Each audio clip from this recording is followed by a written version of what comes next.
Assalamualaikum. Welcome to my channel Femina Cooking Lifestyle. Today recipe Arabian bread custard pudding.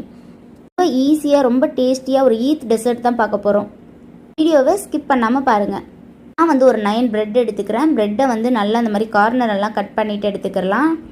Eat பிரெட்டுன்னு கேட்டு வாங்கிக்கோங்க. Salt பிரெட்டாக இருந்தால் உப்பு கறிக்கிற மாதிரி இருக்கும். அதுக்கப்புறம் நான் 1/2 லிட்டர் பால் எடுத்துக்கிறேன். பால் நல்லா ஒரு பாயில் வரட்டும். கொதி வந்ததுக்கப்புறம் நம்ம சுகர் சேர்த்துக்கலாம். நான் ஒரு 8 ஸ்பூன் சுகர் சேர்த்துக்கிட்டேன்.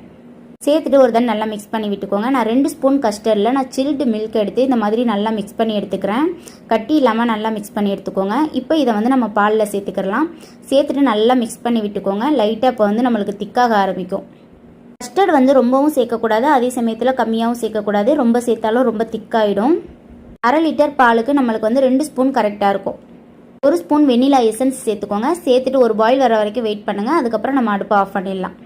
இப்போ நான் ஒரு ட்ரே எடுத்துக்கிறேன். உங்ககிட்ட என்ன ட்ரே இருக்கோ நீங்கள் எடுத்துக்கோங்க.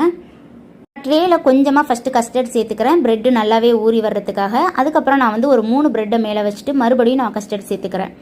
நம்ம சூடாக இருக்கிறப்பவே சேர்த்தா தான் நம்மளுக்கு ப்ரெட்டில் நல்லாவே செட் ஆகி வரும், நல்லா ஊறி வரும். இல்லைனா அங்கங்கே ஊறாமல் இருக்கும். நம்ம கஸ்டர்ட் சேர்க்க சேர்க்க ப்ரெட்டு நல்லாவே அப்சர்வ் பண்ணும். இப்போ நான் 2வது லேயரும் ஊற்றிட்டேன். இப்போ 3வதாக மறுபடியும் நான் 3 ப்ரெட் வச்சுக்கிறேன். வச்சதுக்கப்புறம் மறுபடியும் எல்லாத்தையுமே ஊற்றி விட்டுறலாம். எல்லா சைடும் படுற மாதிரி நல்லா ஊற்றி விட்டுருங்க. இப்போ ஒரு 10 மினிட்ஸ் இதை ஃப்ரீசரில் வச்சு எடுத்துக்கலாம். இதுக்கு மேலே நீங்கள் ட்ரை ஃப்ரூட்ஸ் போட்டுட்டு ஒரு 2 மணி நேரம் நீங்கள் ஃப்ரீசரில் வச்சு நீங்கள் அப்படியே கூட சாப்பிட்லாம். ஆனால் நம்ம ஒரிஜினல் அரபிக் டெசர்ட் எப்படி இருக்குமோ அதே டேஸ்ட்டை தான் இப்போ நான் எடுத்துகிட்டு வந்திருக்கேன். இப்போ என்னென்னா நம்ம ஃப்ரெஷ் க்ரீம் எடுத்துக்கலாம். ஃப்ரெஷ் க்ரீம் சேர்த்துட்டு அதில் நம்ம மில்க் மேட் சேர்த்துக்கலாம். சேர்த்துட்டு நல்லா பீட் பண்ணி எடுத்துக்கோங்க. 10 மினிட்ஸ் கழிச்சுட்டு நம்ம ஃப்ரீசர்லேருந்து எடுத்துடலாம் ப்ரெட்டை. அதுக்கப்புறம் நம்ம இந்த ஃப்ரெஷ் க்ரீம் லேயரை நம்ம ஊற்றிக்கலாம். இப்படி நம்ம சேர்க்குறதுனால இது ஒரு லேயராக நம்மளுக்கு கிடைக்கும். நான் சூடான பாலில் இந்த மாதிரி குங்குமப்பூ சேர்த்துருக்கேன். இதையும் சேர்த்துட்டு நல்லா அப்படியே மேலாப்பில் ஊற்றி விட்டுருங்க. இப்போ கொஞ்சம் பிஸ்தா எடுத்திருக்கேன், அதையும் மேலாப்பில் தூவி விட்டுறலாம். இதை ஒரு 2 மணி நேரம் ஃப்ரீசரில் வச்சு எடுத்துக்கோங்க. 2 ஹவர்ஸ் கழித்து இதை எடுத்து சாப்பிட்டு பாருங்கள். டேஸ்ட் அட்டகாசமாக இருக்கும். ட்ரை பண்ணி பார்த்துட்டு எப்படி வந்துச்சுன்னு நீங்கள் மறக்காமல் சொல்லுங்கள்.